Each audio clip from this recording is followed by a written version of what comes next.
Hello everyone, magandang tanghali po sa inyong lahat.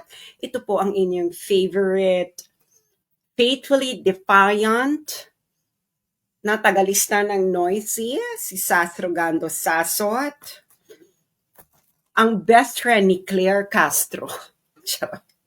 O, kanina pa kayo naghihintay, so gisingin nyo na yung mga naghihintay pa kanina ng ating mainit na papasabuging eksena sa buhay. Ayan. So, i-share nyo na ito sa inyong mga chat groups, sa inyong mga Facebook groups, sa inyong WhatsApp, sa inyong Google emails. Ang hindi mag-share sa mga nabanggit ay kakampi at kamag-anak at anak ng tiyanak.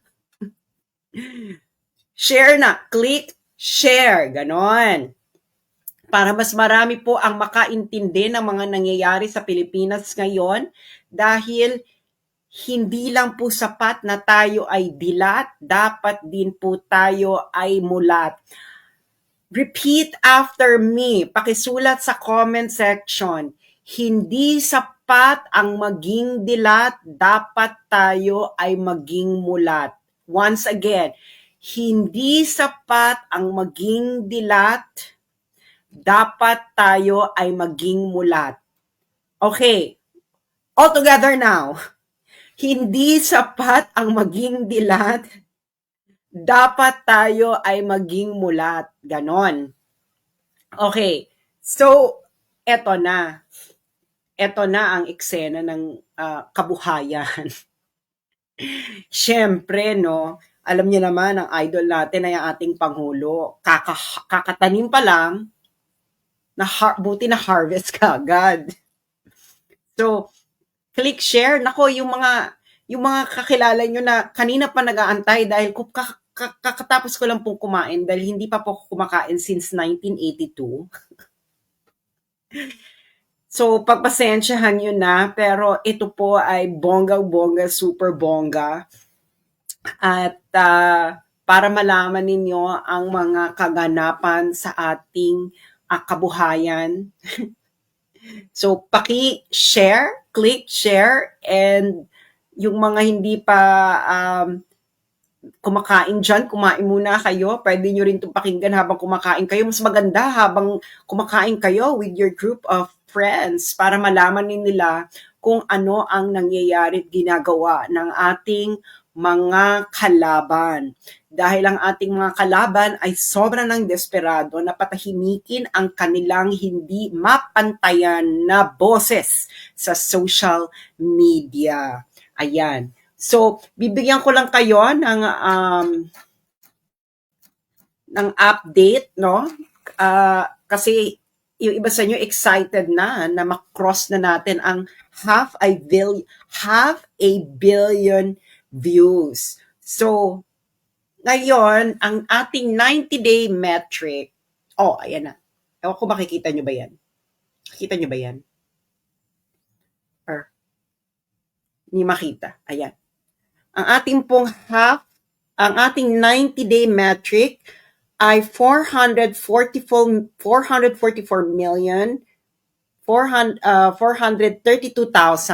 So, ang ating pong 90-day metric ay 444,432,192 views. Ito po ang ating quarterly. So, malapit na po tayong mag-cross sa half a billion quarterly views. Okay.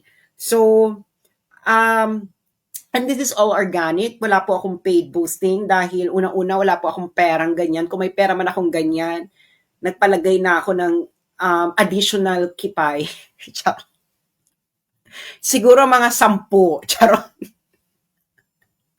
Maybe additional 10 kipay, ganyan, or 50, ganyan.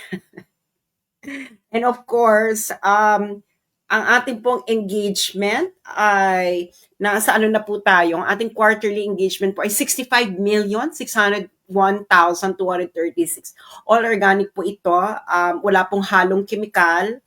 At kaya desperado na po silang patahimikin ang mga boses na hindi nila kayang mapantayan dahil mauubusan po sila ng pera. Okay, mauubusan po sila ng pera para ito'y mapantayan. So, ang ginagawa nila ay desperate tactics. Pero nga po, alam nyo po, pag nandito ka sa ganitong eksena sa buhay, dapat hindi ka aanga-anga.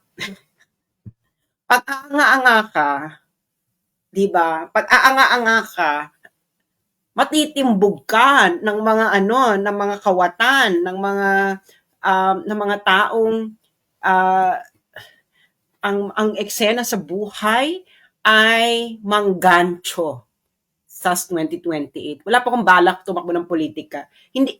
Hindi pa po mas marami pa po ako mas gustong gawin sa buhay ko kaysa yung mga sinasuggest nyo. Yan po ay mga, hindi ko po pinangarap yan. Okay, so eto na ang eksena ng ang ating kagandahan, okay, ng ating alindog. I-share nyo na, ayan. Kasi kanina pa kayo naghihintay, di ba? So yung mga naghihintay, nasa na kayo, kanito dami-dami nyo excited. Hintayin ko muna kayo, okay? Habang hinihintay ko kayo, magchichismisa muna tayo. Sabihin nyo na yung kanina pa man naghihintay. Diyos mio, kumakademand kayo, tapos ngayon nasaan kayo? Di ba? So, babala lang po no sa mga DDS vloggers, kayo ang number one target nito. Ang ginagawa nila para mapabagsak kayo ay ire-report kayo ng impersonation, business impersonation. Yan kasi ang ginawa sa dati kong page na may 900,000 followers na. Okay? Ang ginawa nila is nireport nila ng business impersonation. So, paano nire-report yung business impersonation? Ang gagawin nila, gagawa sila ng maraming versions ng page mo. Okay? Gagawa sila ng maraming version ng page mo. Sino ang kinokontrata nila dyan? Bangladesh. Mga Bangladesh groups. Bakit ko alam? Kasi problema talaga yan sa Facebook. Yung Bangladesh at Vietnamese hackers group. Okay, so yun ang gagawin nila. Gagawa yan ng maraming clone ng page mo. Tapos, ang gagawin nila is i-mass report nila yung page mo, sasabihin, ini-impersonate mo yung ibang page. Or yung may-ari ng ibang page, halimbawa, maraming page, sasabihin, ini-impersonate mo sila, mas bongga yon, di ba? So, ganun ang ginawa nila sa page ko. Gumawa sila ng maraming clone nung For the Motherland at nagtagumpay sila. Siyempre, may mga friends in high place. Bakit ko nalaman na business impersonation ang na-report? Because meron po tayong mga kaibigan, mga cyberpunks na ibinigay po sa akin ang record sa Facebook kung ano ang dahilan ng nireport ako at bakit na-disabled. Hanggang ngayon po, hindi ko pa nababawi yung page ko na yon. Okay? Kahit in-email na ako ng Facebook na ibinalik na raw nila, pero hanggang ngayon hindi pa nila binabalik. So, ganun po sila ka-desperate. Ngayon, paano po ito maiiwasan? Maiiwasan, hindi po kahit mag-blue badge kayo, hindi kayo makaka-escape dito. So, paano ito maiiwasan? Mag-live po kayo ng mag-live, katulad po nito, lalo na po sa mga personal accounts ninyo. Kasi kung may page kayo, syempre, i-report nila yung personal account mo. But anyway, this applies to both Facebook page and personal account.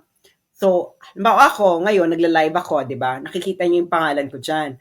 So, ngayon, kung gumawa ka ng clone ng page ko, tapos hindi ka nagla-live stream, tapos, hindi ka naman ganito, hindi naman tayo pareho ng pangalan, hindi tayo pareho ng pagbumuka, paano ngayon ako ma-report na ako in-impersonate kita? Hindi ba? And yung mga nag-recommend po sa akin mag-blue badge, etc. Hindi ko na po kailangan yan kasi ang tagal-tagal na po akong nire-report for fake name, for ganyan. And ilang beses na po akong kinunan ng Facebook ng ID. So, kaya nga ito, nung nireport yung Facebook page ko, inaatake rin nila tong personal account ko. So, itong pinapanood nyo ngayon ito, this is my personal account. Okay, meron akong public page before. So, ito, personal account. So, sabay nilang nire-report for impersonation. Okay? doon sa Facebook page, nagtagumpay sila. Kasi hindi ako madalas mag-live doon eh. Nagsusulat lang ako. Dito, ito, hindi nila natimbog. Okay, paano ko nalaman hindi nila to natimbog? Kasi, yung Facebook, minessage ako. Sinabi, i-verify ko raw yung identity ko, magpadala ako ng government ID, ganyan. Nagpadala ako, edi hindi nila to natimbog. So, ngayon, hindi nila, ngayon, ang gusto nilang gawin din sa page ko, sa Facebook account ko, profile account ko, gusto nilang, a very desperate attempts, no? But ang gusto talaga nilang gawin is to physically eliminate me. Kasi habang ako ay may alindog at nakikita at naglalakad at may boses, may kamay, may nasa tamang pag-iisip, merong bunganga, hindi nila ako mapatahimik. Alam nila yan, hindi nila ako mapatahimik. So, ang gusto nilang gawin ay, ako ay physically eliminate. Siyempre, ang gusto nilang gawin is, pauwi na ako sa Pilipinas. Kasi paano mo na nga naman ako ma-physically eliminate kung wala ako sa Philippines? Ganyan ang galawan po sa Pilipinas. Okay? Ganyan ang galawan sa Pilipinas. Alam nyo na yan, hindi ba? Pag ang kalaban sa politika hindi mapatahimik, they will physically eliminate. Halimbawa, ngayon 2025, hindi ba may mga tumatakbo, malakas ang kalaban. So anong ginagawa nung iba?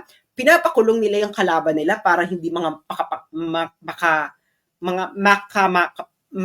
makapag-campaign, hindi ba? Or kakasuhan nila or worse, ititegi boom boom, 'di ba? So click share niyo na po yan. Huwag po kayong magpapadala ng stars dahil hindi po yan sa akin nire-remit ng Meta. Okay? May utang pa po sa akin si Meta ng napakatagal na. Yung subscription ng mga fans ko, ng fans ng page ko, ng about 1 year worth of subscription na hindi nila niremit sa akin. Okay, so wag po kayong magpapadala ng stars. Tigilan nyo po yan. Sinabi ko na, matagal ko na sinasabi. Okay, so now, ipangkain nyo na lang yan. No? Kung gusto nyo magbigay ng tip at ma-support, ano kayo, paano andyan? Nandyan sa baba na taker.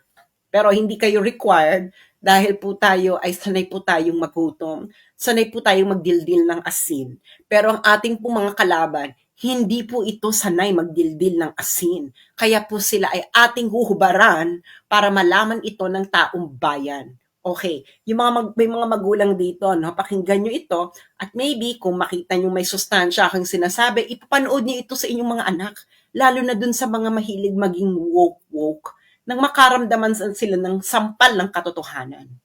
Okay, now, bibigyan ko kayo ng konteksto.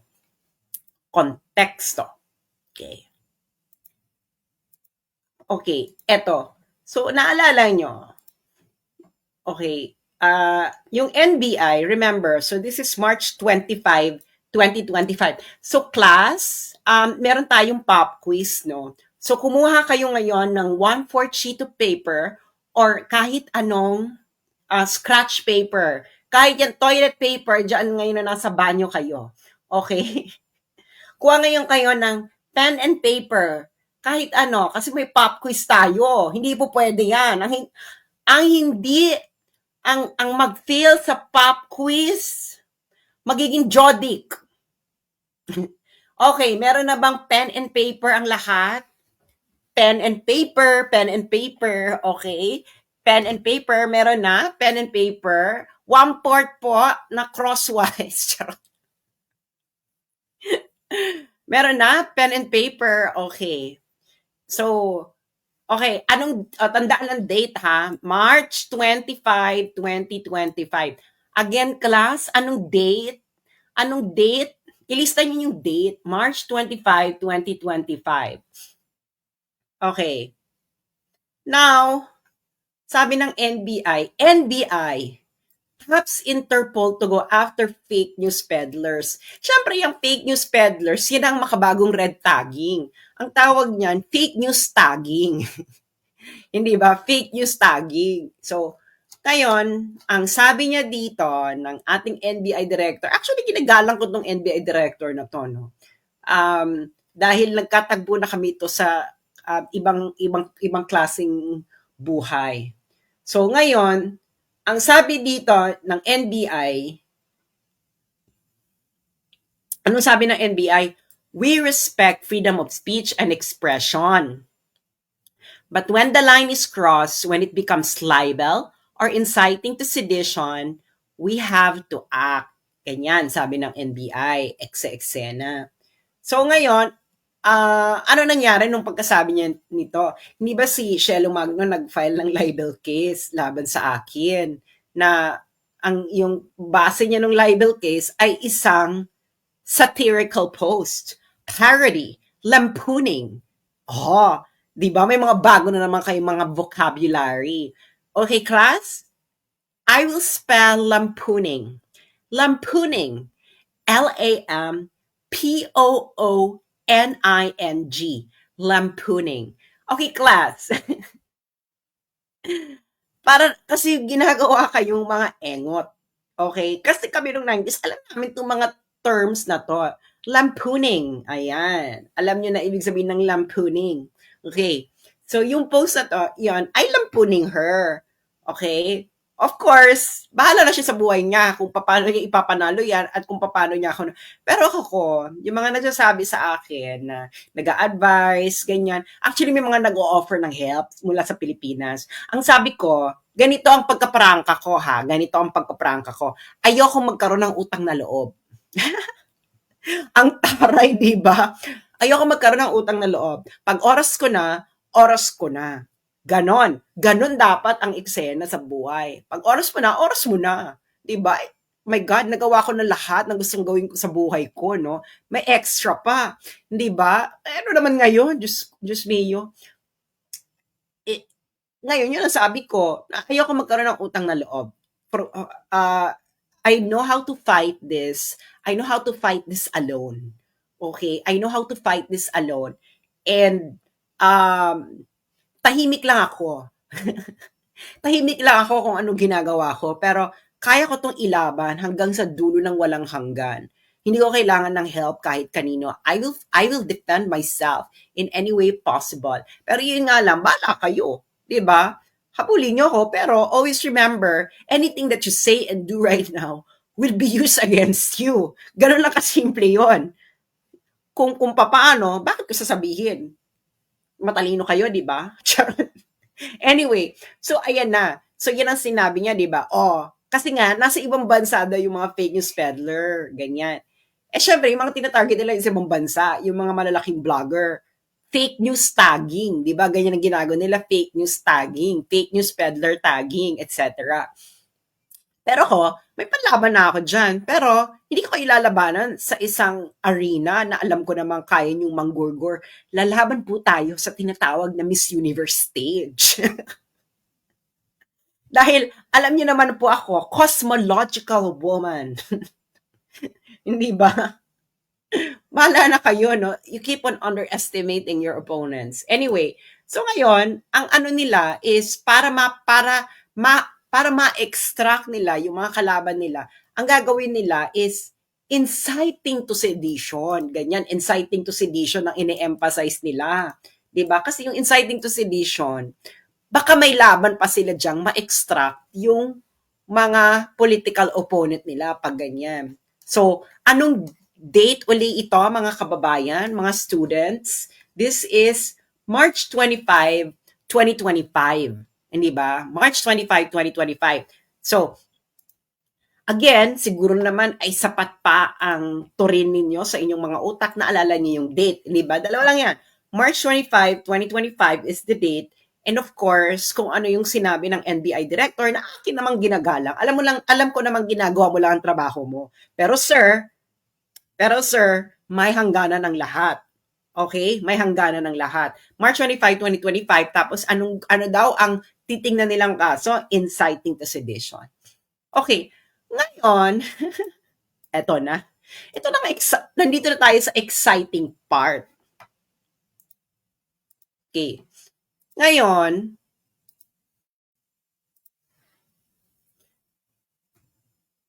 Ah, ngayon, noong March 26, noong March 26, 2025, March 26, 2025, diba? Paano ko ba ito papalakihin na? Okay. Noong March 26, 2025, so a day after, nakatanggap ako ng email sa isang anonymous person. O, ang pangalan pa, Andres Bonifacio 13. Andres Bonifacio 13 at protonmail.com. Actually, na-flag pa to na possible phishing. Eh ngayon, ginawa ko ng legitimate para hindi siya mabura ng proton mail. Okay? So ngayon, Andres Bonifacio 13. March 26, 2025. Can you imagine? A day after na merong kuning-kuning. Pwede naman coincidence lang to, di ba? Mga kababayan. So ipagpalagay na lang natin na ito ay isang coincidence lang. Hindi ba? Sabihin na lang natin na isa siyang coincidence. Hindi ba? Coincidence lang po ito, ha? Yan ang sinasabi ko, coincidental. Charot. Ngayon, ito pa, may ganyan. Hello, Miss Sas, ganyan pa ang message. We are forwarding this message in behalf of all the uniformed personnel, katipunan ng pulisya. Eksena ninyo sa buhay. Tapos, who are disappointed and disgusted with the political exploitation. Paano ba naman kung hindi ko makikita na napakaboba ninyo? Wrong spelling, wrong class. Ano yung political exploitation of the current. Tapos, our intention is to show our grievance against the political driven actions. Mga beshies, ano ba? And to urge others who are grieving in silence. Tapos, ang sabi pa, we entrust this video in your Facebook page as one of the credible source of information and we align with your opinion. Nagigets yun na. Nagigets yun na kung anong gustong gawin. Okay. So, ngayon, kung hindi man naman kayo Jehovah, 1/2 and 1/4, na sobrang urgent ninyong magtanim ng inciting to sedition sa akin, hindi ba sinabi nilang, we entrust this video. Sabi, bibigay namin tong video. Tapos sa dulo, ang sabi pa niya, naway maikalat po ninyo ito, maibigay sa tamang page na may parehong paninindigan ukol sa kasalukuyang administrasyon. Alam nyo, ganito ha. Ganito lang yan. Tagalin ko muna. Ganito lang yan. Pag ako po ay pinupure, ang bullshit detector ko, ang taas. Ang taas ng bullshit detector ko, pag puring-puri, alam mo yon, yung mga ganyan-ganyang eksena sa buhay. Ang taas-taas ng, kasi ayoko ng bullshitan. Mas gusto ko yung bardagulan, gusto ko yung raw, ganyan. Ayoko yung unang pasakalye is, I admire you, ganyan. Ayoko ng ganon. You know, go straight to the point, what do you want, ganyan. Kasi ako, what you say to my face is what you say to my face. Hindi mo ko kailangan bula-bulahin. You know, I'm only interested with good arguments, even though it's against my own argument. Alam mo yon, ayoko ng mga ganyan, ekse-ekse ng kaganapan. So ngayon,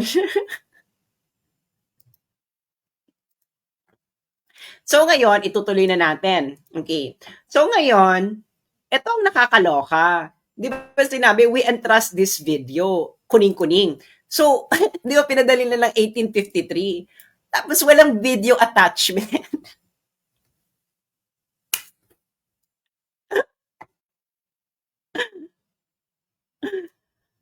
Nagigets ninyo? So, yung email na yon, sinasabi, ito ang video, Emerald. Nakalimutan i-attach yung video. Alam mo yon? Nakalimutan nilang i-attach yung video. Siguro sa sobrang pagmamadali, na excited na, siguro excited sila na, naku si Aklan, ako, eto na, tama-tama yung mga pinagsasabi natin, pinupuri natin siya, sinasabi natin, tayo yung mga pulis, ganyan. Tapos sinasabi natin na naka-align tayo sa kanila, ganyan, emirate, pak, na-send. Nakalimutan yung video. Masyado kasi excited. Huwag kayo masyadong excited kasi. So, nakalimutan nilang i-attach yung video. Kailan nila pinadala yung video? Siguro, um, siguro nag-wonder sila, no? Kasi, siguro nag-wonder kasi sila kasi wala akong pinopost. So, anong nangyari? Ito, in-archive ko na to. Ito, napascan ko na to sa aking, super triple scan ko na to sa aking mga cyberpunk friends. So, wala siyang malicious emerald. So, di ba, 18 something, 1843. Dahil sa sobrang kahihaba nila, sa sobrang pagmamadali nila, nakalimutan na yung video. So, inattach niya yung, ngayon, naging yung video, sinend ng after 1 hour.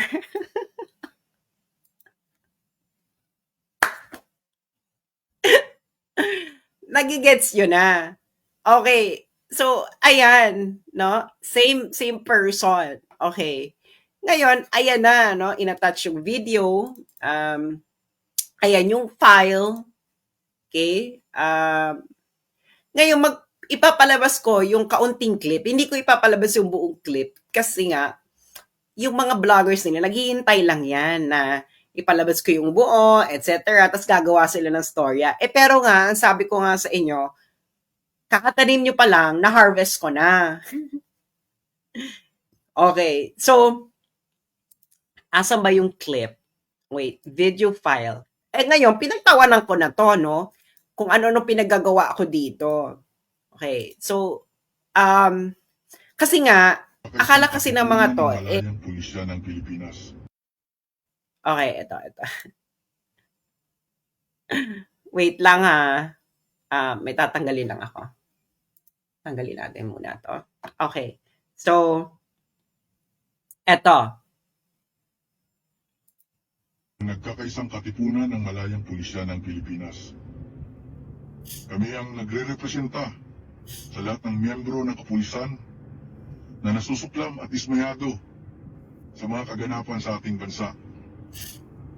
Nakatakip ang aming mukha upang protektahan ang aming layunin at mahal sa buhay.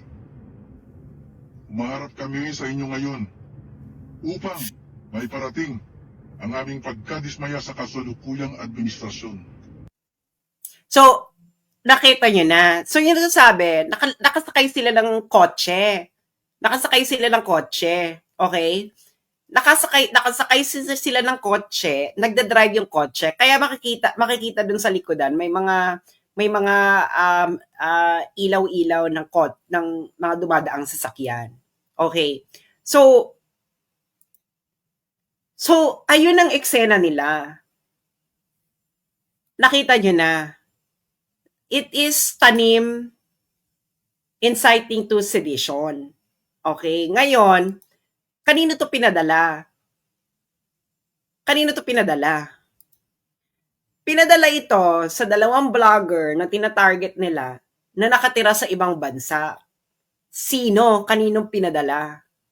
Kay Maharlika na nakatira sa US at ako na nakatira sa China dito sa Beijing. So yan ang tina-target nila, kaming 2 pinagdalan. So aking mga estudyante, isa nga bang coincidence na March 25, 2025, sinabi ng NBI director na akin naman talagang ginagalang, alam ko namang ginagawa mo lang ang iyong trabaho, pero may hangganan ng lahat, sir. Na sinabi niya noon, yung iba kasi nakatira abroad. Pero kung ang kaso, libel or inciting to sedition, lalo na inciting sedition, baka merong chance na makuha sila. Diba? And then the next day, may tanim inciting to sedition video. Syempre, ang ginamit nila proton mail, no? Kasi yung proton mail po, yun ang ginagamit kong proton mail. Mahirap kasing makuha yung IP address nung mahirap kasing makuha yung IP address nung email kasi kailangan mo mag-request sa Switzerland. Sa Switzerland kasi naka-base ang Proton Mail at matindi yung privacy law doon. So ngayon sila, syempre natimbog na natin. So ngayon, hanap na uli kayo ng ibang paraan na kunwari inciting to sedition, etc. Kasi yun ang gusto nilang gawin, inciting to sedition. Pero nga, ang masasabi ko lang is, ang masasabi ko lang sa inyo, yung mga tumatarget sa amin ni Maharlika, anything that you say or do will be used against you. Di ba? Para ngayon tayo si Tore, anything that you say or do will be used against you because may pattern. There is a pattern already, and then there are already state level decisions demonstrating what kind of government we already have in the Philippines. At iba't ibang bansa ang merong ganitong findings. Belgium, Timor-Leste, ano pa ba? US, soon Netherlands. Kaya nga, anything that you say or do at this point will be used against you. So, ayun ang eksena sa buhay. Ngayon, ano bang ginagawa nila? Papalawakin na natin ang story ng buhay. Okay. Ano bang ginagawa nila? Meron po kasi itong, kaya nga dito sa title natin, Ukraine Parallel.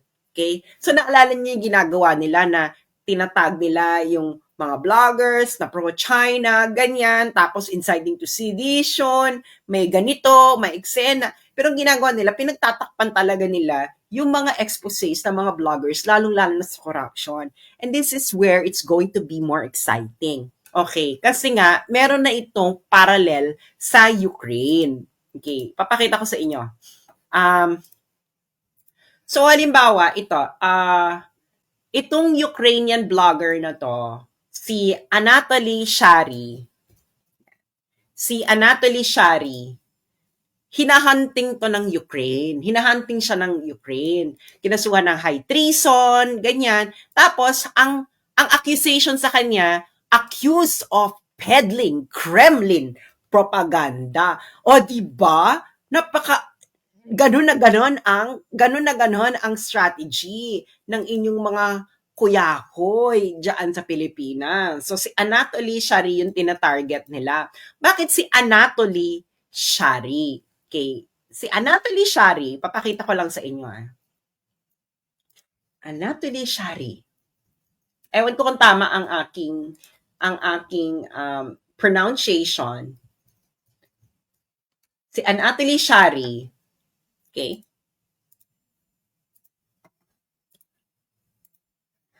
Si Anatoly Shary ay number 3 of the top most popular Ukrainian political bloggers on Facebook.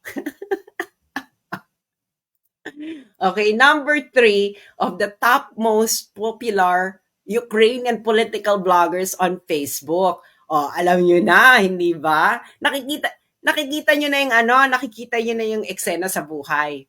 So ngayon, anong ginawa ni Anatoly Shary? Ngayon, kasi si Anatoly Shary, against siya sa foreign policy ng Ukrainian government. Against siya dun sa pro-West leaning ng Ukrainian government. So ngayon, dahil against siya doon, tinawag siyang propagandist ng Russia. Alam niyo na. So, inaccuse siya ng peddling, di ba? Nagigets yun yung parallelism. Kaya nga, pag nag-aaral kayo ng history, hindi kayo madaling mapapaikot-ikot na parang kulangot. Kaya kailangan lawakan nyo ang inyong mga utak. Lawakan ninyo ang pagbabasa. Lawakan ninyo ang inyong pag-iisip. Pag-aral kayo ng history nang hindi kayo napapaikot-ikot na parang kulangot. Ngayon, anong ginawa ni Anatoly Shary? So, babasahin natin. A Ukrainian blogger and politician accused of high treason by Kiev is the capital of Ukraine, has been detained in Spain. police said Thursday. So May 5, 2022 ito. Ito yung 2 months after magsimula yung gera. Ngayon, so ngayon, ano yung mga ginawa? Ang Ukraine sabi, ito daw si Anatoly Shary ay incitement to hatred, ganyan. Meron ding disinformation, ganyan. Actually, pag-aralan niyo itong nangyari kay Anatoly Shary. Kasi si Anatoly Shary, pinagtulong-tulungan nito ng government saka ng mainstream media sa Ukraine. Kasi ang mainstream media sa Ukraine, pag-aari po yan ng mga oligarko sa Ukraine. Same banana ba sa atin? Sabihin niya, same banana ba sa atin? Yes or no? Sabihin niya, isulat niya sa comment section, same banana. Di ba? Same banana. Again, 1, 2, 3. Same banana. Kung same banana, nagets yun na. So, pinagtulungan siya ng Ukrainian government at ng mainstream media sa Ukraine. Yung mainstream media sa Ukraine, pag-aari ito ng mga oligarko. Hashtag same banana. Banana Republic. Okay, tuloy na natin. Ngayon, ang nangyari, so hinahunting siya. Ngayon, itong si Anatoly, imbierno siya, no? Kasi malaki talaga ang following ni sikat, talaga siya, top political blogger talaga sa Ukraine at against siya sa foreign policy ng Ukrainian government. Kaya tinawag ngayon siyang peddling Kremlin propaganda. O, di ba? Ganun ang eksena. Ngayon, kita niyo na, in a Facebook post following the arrest, Ukraine Security Service said that it had reason to believe Shary was acting on the order of foreign agents. Hindi ba? Nakita niyo na yung pareho sila ng pareho ng narrative, yung Ukrainian government sa yung Philippine government. Okay. Ngayon, ano bang ginawa ni Shary? Bakit siya hinahunting talaga ng Ukrainian government? Kasi si Shary ay inexpose niya ang corruption sa Ukrainian government. Pero dahil dyan, he was widely accused by Ukrainian media and politicians of peddling pro-Kremlin narratives to his large online following. Nagigets niyo na, maganda yung exposure niya sa corruption sa Ukrainian government. Ngayon, para ma-delegitimize si Anatoly, yung Ukrainian blogger na yon, tinawag na lang nila, ay hindi, ano lang yan, Russian propaganda lang yan, ganyan, ganun ang eksena. Yan ang nangyayari kay Anatoly Shary. Nagtagumpay ba ang Ukraine laban kay Anatoly Shary? Well, ang dami nilang ginawa, no? Ang dami nilang ginawa para masiraan si Anatoly Shary. Ang isa dito, for example, ito, ang ginawa nila, inakusahan nila si Anatoly Shary ng pedophilia, ng PDF. Okay? Tapos, syempre, nakatira siya sa Spain. So, mabuti pa yung news agency sa Spain, pina-fact check. Sabi nila, sabi sa kanya, kasi sinabi daw nila na ito si Anatoly, nag-engage daw ito ng PDF sa Netherlands. Kaso, wala namang siyang ganong kaso sa Netherlands, pero ganyan ang ginawa nila ng Ukrainian government kay Anatoly Shary, na isang top political blogger sa Ukraine, na para siya ay ma-delegitimize ang kanyang boses, tinawag siyang pro-Kremlin propagandist, ganyan. Tapos, ang dami nilang ginawa kay Anatoly. Alam mo yung tinapunan pa ng Molotov cocktail ang bahay niya, ganyan sa Spain. Ganyan sila kadesperado. Kasi nga, sikat si Anatoly Shary sa Ukraine. Binabasa siya ng maraming Ukrainian. Ngayon, dahil nga against siya sa foreign policy ng Ukrainian government at ini-expose niya ang corruption sa Ukrainian government, tinarget ngayon siya ng mga kawatan sa Ukraine. Para malaman ninyo, ang Ukraine po ay Pilipinas, ay same po ang level ng corruption. Same, same. Same, same. Hindi sila nagtagumpay kay Anatoly Shari. So, ang gusto ng Ukrainian government, i-extradite from Spain. Hindi pumayag ng Spain. Parang nasarado na yung kaso ni Anatoly Shari. So, safe si Anatoly sa Spain. Hindi nagtagumpay ang kagustuhan ng Ukraine.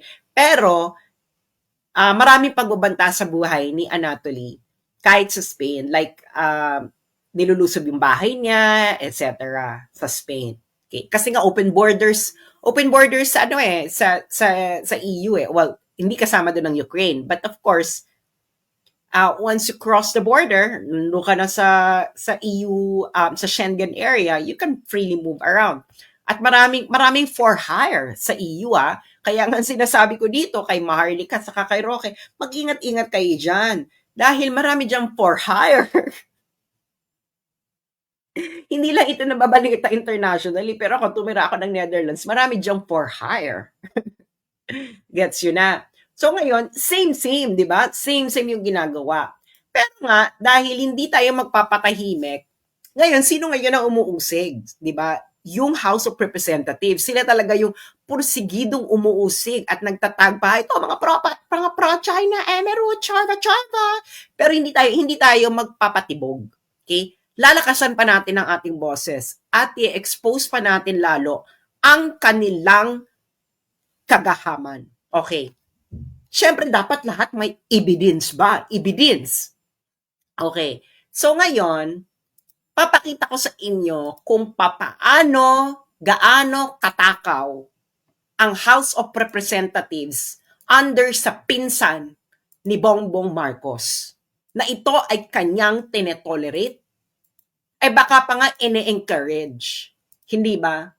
Ngayon, yung mga protector of the people na makakakinig sa akin ngayon at nakikinig at sumusubaybay, pagkatapos ninyong panoorin ang video na ito, gusto kong tingnan ninyo ang inyong mga anak sa mata at sabihin ninyo kung ang ine-expose ko ba ay tama or mali. Yung mga protector of the people. Yun lang, titingnan nyo lang yung mga anak ninyo sa mata at sabihin ninyo, nako, yung ini-expose ni Sas tungkol sa House of Representatives, ganito.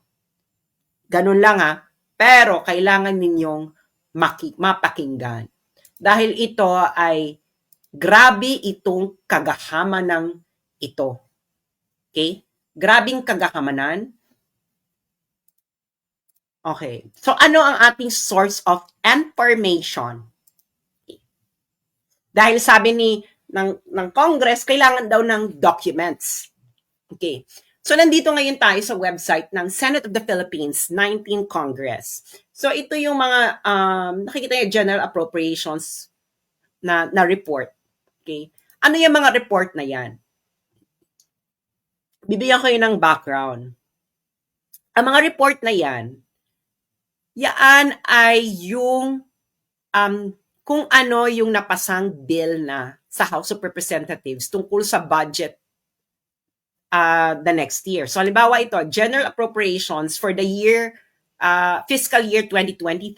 Ibig sabihin, ito na yung na-approve na sa lower house, sa House of Representatives. Ngayon, i-consider na siya pagbobotohan sa Senate. So, tingnan natin tong 2023. So, ayan, nakikita nyo na Committee Report number 10, General Appropriations FY 2023.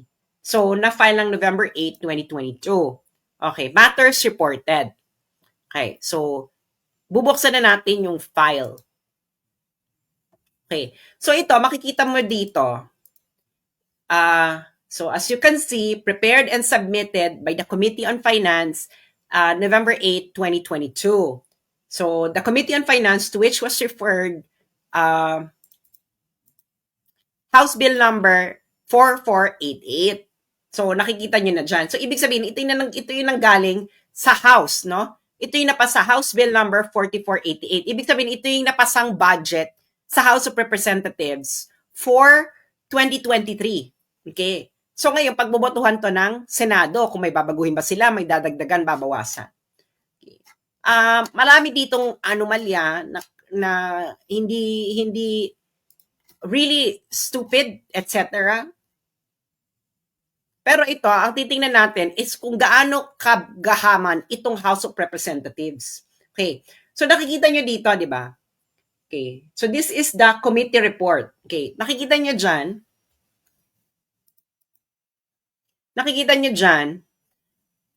fiscal year 2023 General Appropriations Bill, House Bill number 4488. So nakikita nyo dyan, House of Representatives, ang pinasang budget ng House of Representatives ay 15 billion po yan kasi ang figures po is in thousand pesos. So imumultiply mo yan ng 1,000. Okay? So ito, this is 15.9 billion ang pinasa nila. 15.9 billion ang pinasa nila.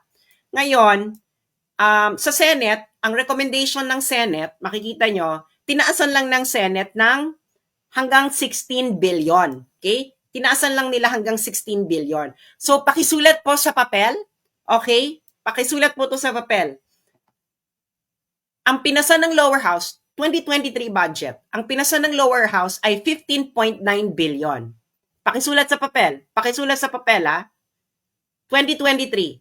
Pinasa ng lower house, 15.9 billion. Ang Senado, dinagdagan lang nila ng kaunti. Ginawang 16 billion. Handa na ba sa papel? Hindi nyo ito maintindihan pag wala kayong papel. Meron na, nasusulat yun na, isulat yung maigi. Okay, done. Ngayon, anong pinirmahan ng Pangulo? Okay, anong pinirmahan ng Pangulo? Ano ang naging budget ng House of Representatives ng 2023? Pupunta ngayon tayo sa final budget. Pupunta ngayon tayo sa website ng DBM. Okay? Para makita ninyo kung gaano tayo dinodorobo. Okay. Ito na ang napasang budget sa DBM.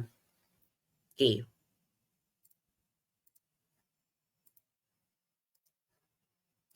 Ito na ngayon ang pinirmahan ni Bongbong na budget. Okay. So magkano yan? Magkano yan?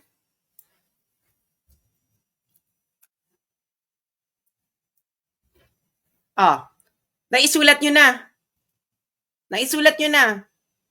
Ngayon, 15 billion ang pinasa ng lower house. 16 billion ang pinasa ng Senado, budget ng House of Representatives. Ang pinirmahan ng Presidente, 28 billion. 2023 lang po ito. Yung mga magagaling sa math, magkano ang itinaas ng budget nung final na? Ilang percent?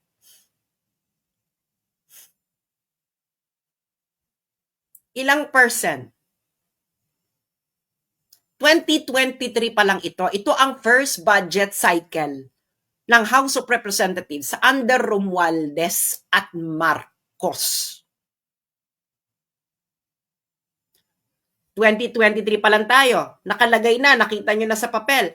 Ipaliwanag nyo nga sa akin, mga negosyante, mga pare, mga teacher, kakampings. Bakit mga kakampings hindi ito nire-raise?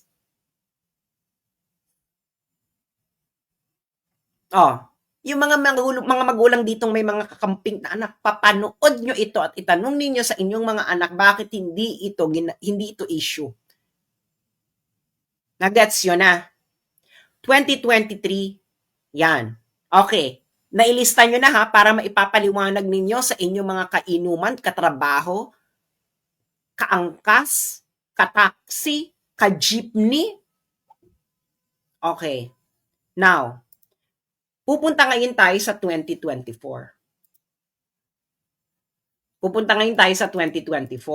Okay. Siyempre, dahil kailangan ng documents, babalik ulit tayo sa records ng Senado. Okay. So, eto tapos na natin tong 2023. 2024 naman tayo. 2024. Okay, so ayan din, General Appropriations Act for 2024, filed on November 7, 2023. So, ida-download natin yung report. Okay, so makikita nyo dyan, ito ang committee report number 155. Ayan, regarding House Bill number 8980. Yung House Bill number 8980, ito yung budget na pinasa ng lower house. Okay, so syempre, kailangan ipasa rin ng Senado. Okay, ngayon, pag nakita nyo dito, okay, so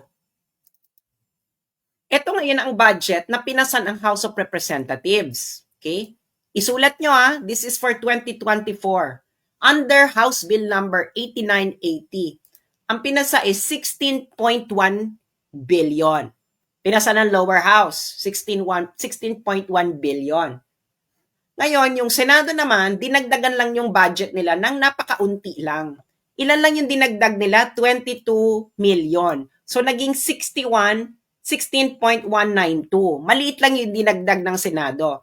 Nailista nyo na for 2024. Nailista nyo na. Ilista nyo yan para meron kayong maididiscuss sa inuman, kahapagkainan, etc. Okay. Nung pinirmahan na ni Bongbong Marcos ang budget,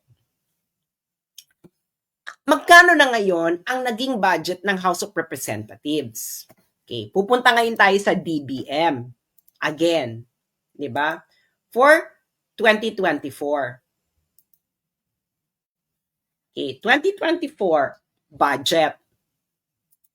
Okay. 2024 budget.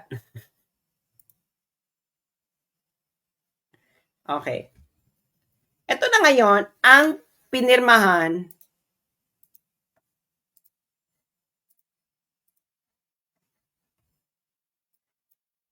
ni Bongbong.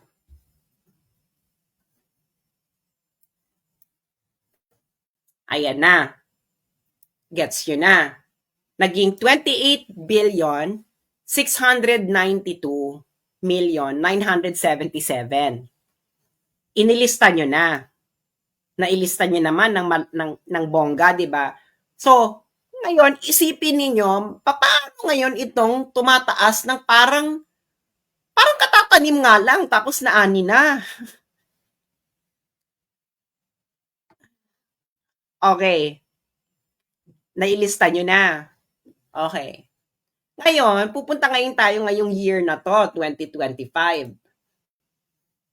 2025. Okay? Babalik ulit tayo sa record ng Senado. Kasi mas transparent itong Senado, no? Kahit papano. Mas madaling mag-navigate. So, ito ngayon tayo, ngayong year, 2025. Okay. So, General Appropriations Act, 2025, final siya ng November 5, 2024. Ito ngayon ang report. Okay. So, ayan, makikita nyo, ito ang document. Ayan, galing Senado, Committee Report number 335, ganyan, House Bill number 10800. So, pupunta ngayon tayo dito kung magkano yung pinasa ng House of Representatives na budget nila. Okay. So, ito. So, fiscal year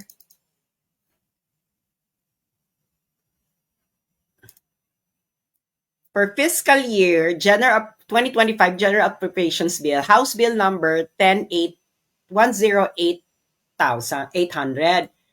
Ang pinasa nila is 16.34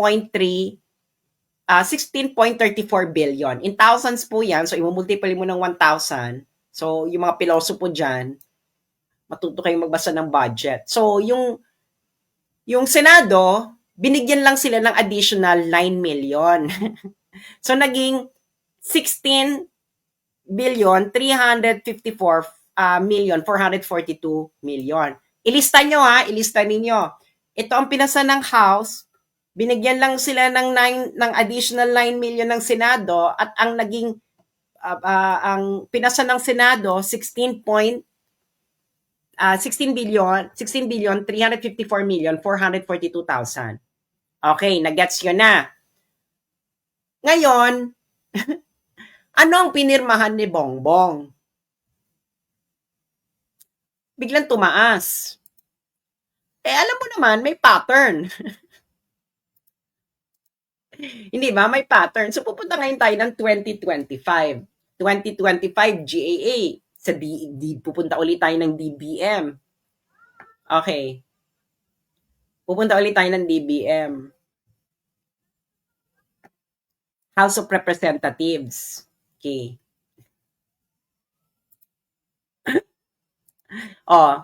Eto na ngayon ang pinirmahan ni Bongbong.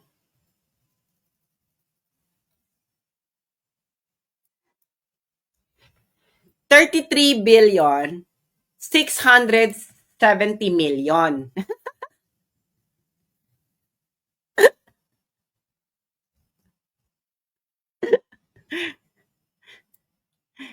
33,670,000,000. Nailista nyo na ba sa papel? Kasi may pop quiz tayo, ha? May pop quiz tayo. Kailangan pag-uusap. Para pagdating ng inuman, hapagkainan, kausap ninyo yung mga kakamping, meron kayong isasampal. Di ba?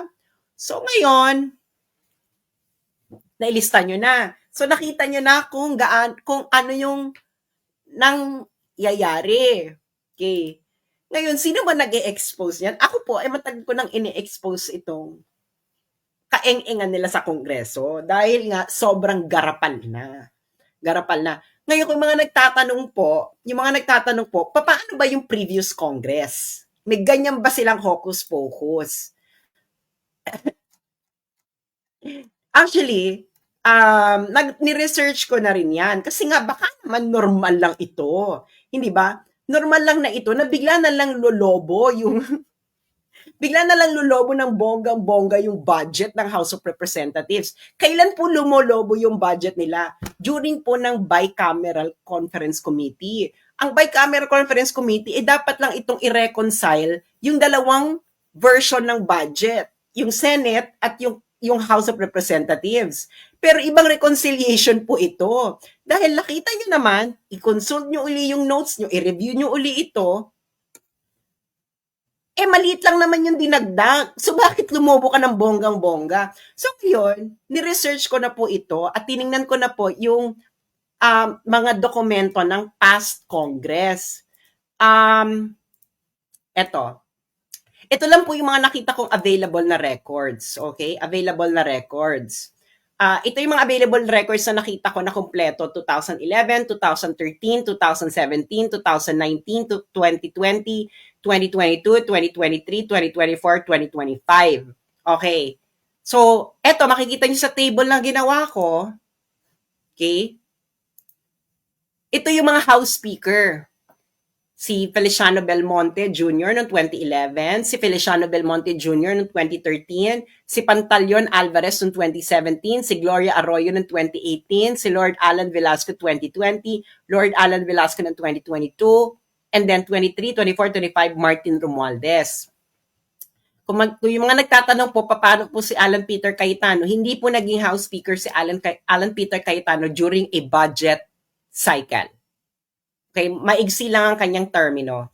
So makikita nyo dito, okay? Kaya nga sabi ko sa inyo, kumuha kayo ng papel para madali nyo itong maintindihan. Okay? Ngayon, House Chamber version, ibig sabihin ng House Chamber version, ito yung pinasa ng House of Representatives. Senate Chamber version, ito yung pinasa ng Senado. Yung final budget signed by the President, ito yung dumaan sa BICAM na sikreto. So makikita nyo dyan, okay? Nung panahon ni Feliciano Belmonte Jr., 2011, kay Pinoy, 13.06% lang ang tinaas ng budget ng House of Representatives pagkatapos ng BICAM. 2013, 8.53% lang ang tinaas after ng BICAM. Under kay Pantaleon Alvarez, isang year lang naman siya naging congressman, naging House Speaker, 0% ang tinaas ng kanilang budget after ng BICAM. Under kay House Speaker and former President Gloria Arroyo, 0.08% lang. Kay Lord Alan Velasco, 12.86% lang ang tinaas after BICAM. Nung sumunod niyang sunod na year na speaker siya, 0% lang ang tinaas. Pagdating kay Martin Romualdez, at sa pinsan niyang si Bongbong Marcos, immediately, 2023, 75.06% ang tinaas ng budget nila after BICAM. 77.21 noong 2024 at 105.93% noong 2025. Nakikita nyo yan? Ang pinasa ninyo, 16 noong 2023, ang pinasa ninyo sa harapan ng taong bayan, 15.97 billion. After ng BICAM, naging 28.01 billion. Noong 2024, 16.17 billion ang pinasa nila sa harapan ng taong bayan. Pagkatapos ng napaka-secret na BICAM, naging 28.69 billion. Noong 16.34, noong 2025, ngayong year, 16.34 lang ang pinasa ninyo sa harapan ng taong bayan. Tapos biglang naging 33.67 billion pagkatapos ng BICAM. So ngayon, dahil sa BICAM na yan, magkano lahat ang nakubra ninyo? So 5 plus 3, 8. About, mag-ilan yan? I-add nyo nga yung 28, i-add nyo nga yung, i-add nyo nga kung ilan yung tinaas niyan. Mga 50, mga 50 billion siguro to. Dahil sa BICAM, for 3 years. Okay. Ngayon, yung mga nakikinig sa akin dito, lalo na mga magulang, corruption ito, hindi. Corruption ito, hindi.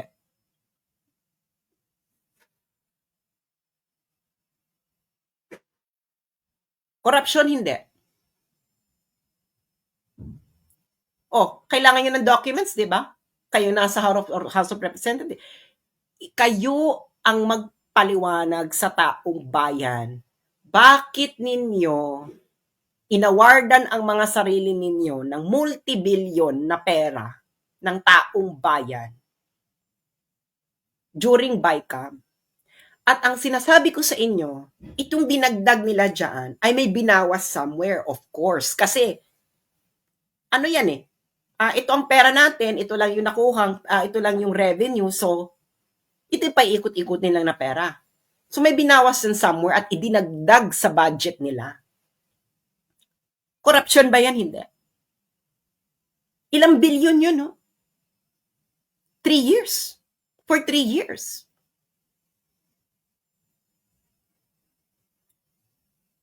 Sabihin, panoorin nyo to uli at sabihin nyo to sa mga anak ninyo. Paliwanag ninyo, lalo na yung mga nagpipiling-piling nakakamping. Bakit tahimik sila dito? Ilang bilyon to?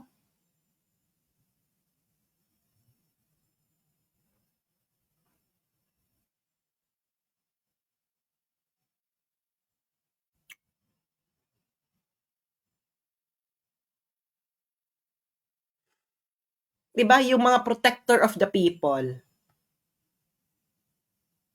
I-discuss nyo to sa mga anak ninyo. Private lang naman.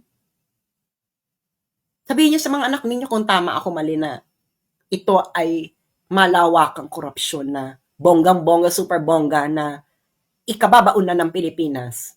And remember, itong perang ito, hindi ito inutang ha. Hindi ito inutang. Ito talaga yung tax. Kasi, yung unprogrammed fund, yun ang uutangin. O yung iba. Kasi ito, diretso na to sa kanila. Hindi rin utang. That is your taxes. Yun na yun. Yung utangin na lang nila yung mga pang-infra, ganyan. Pero yan, hindi yan utang. Kaya kailangan yung mangutang dahil napupunta sa bulsa nila. Can you imagine? Yung ipapasa ninyo sa harapan ng taong bayan, ganun, tapos pagdating ng BICAM, biglang lulobo, hindi lang lumobo. Daig pa nito ang 5-6.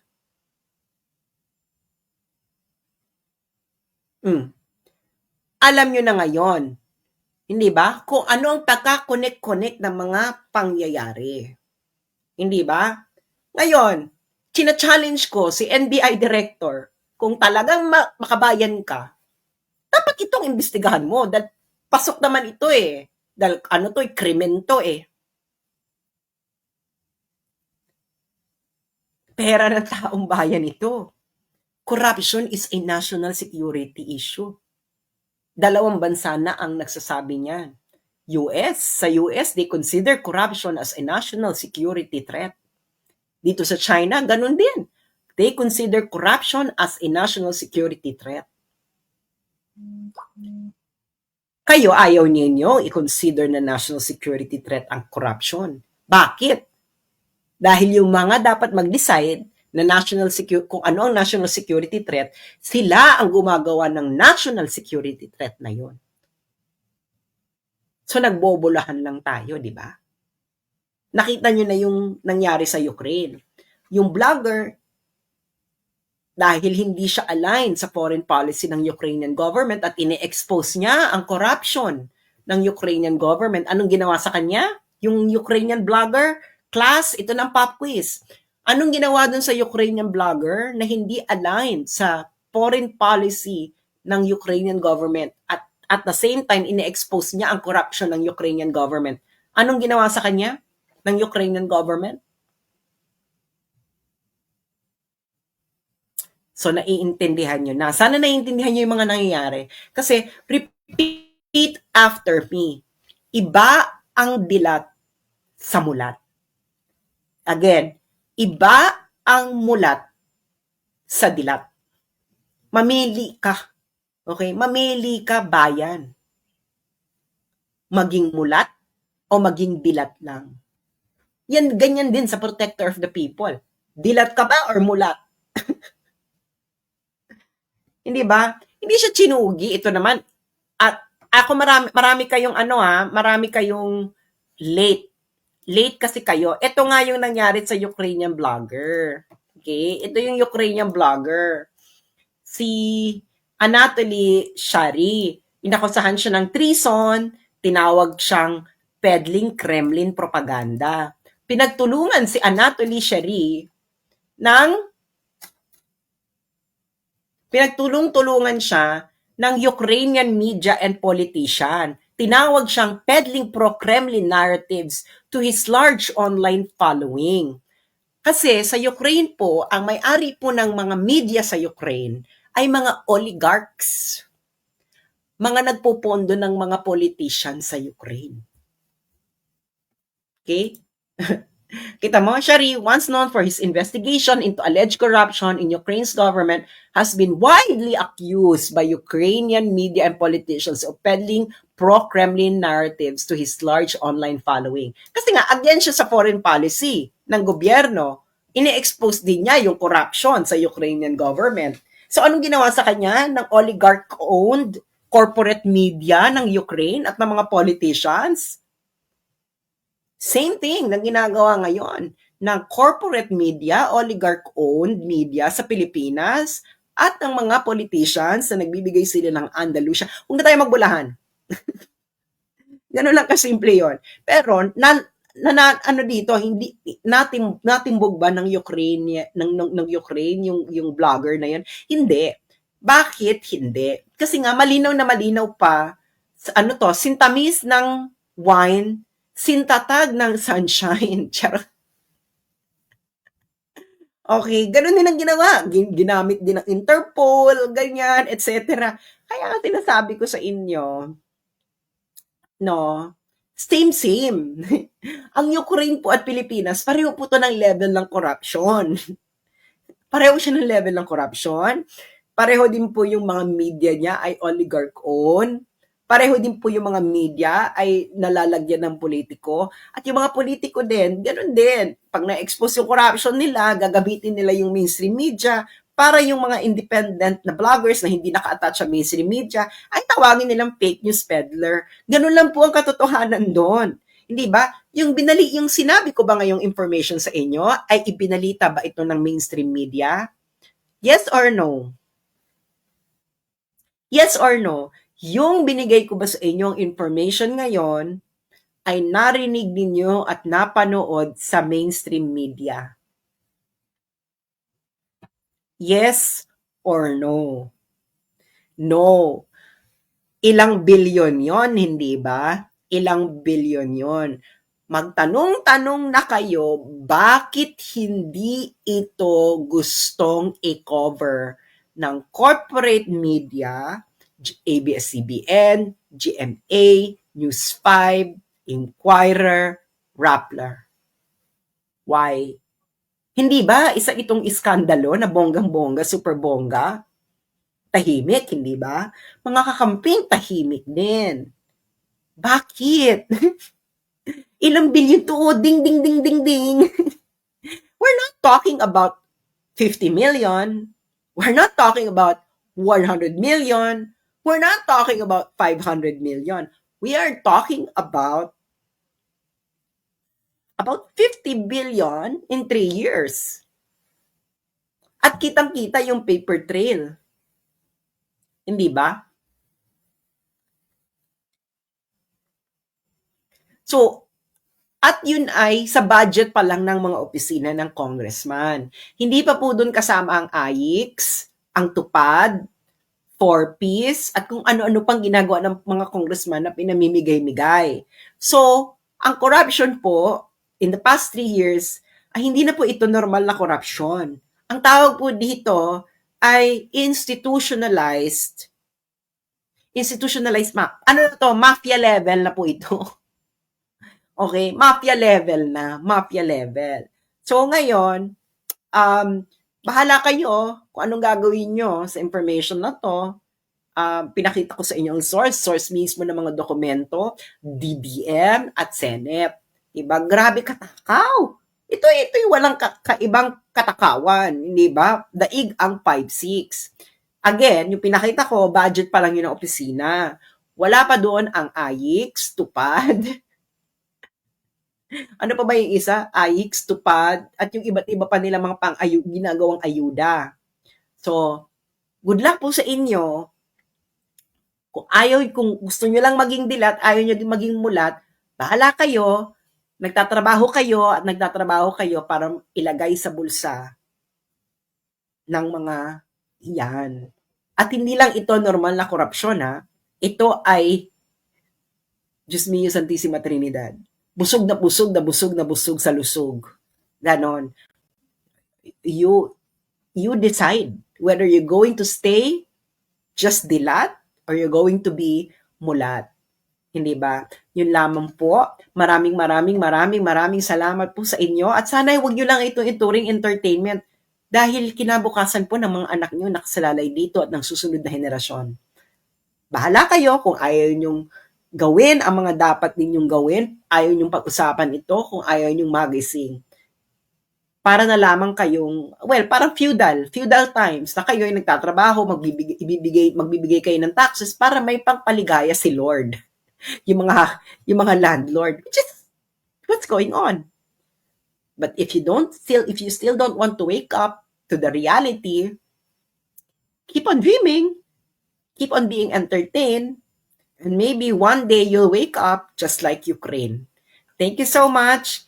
And sana ay namnamin ninyo ang ating mga pinag-usapan dito because behind the jokes and the way I delivered it is a truth that must not be stopped being spoken. Maraming salamat po at magandang tanghali muli. This is for the motherland. I am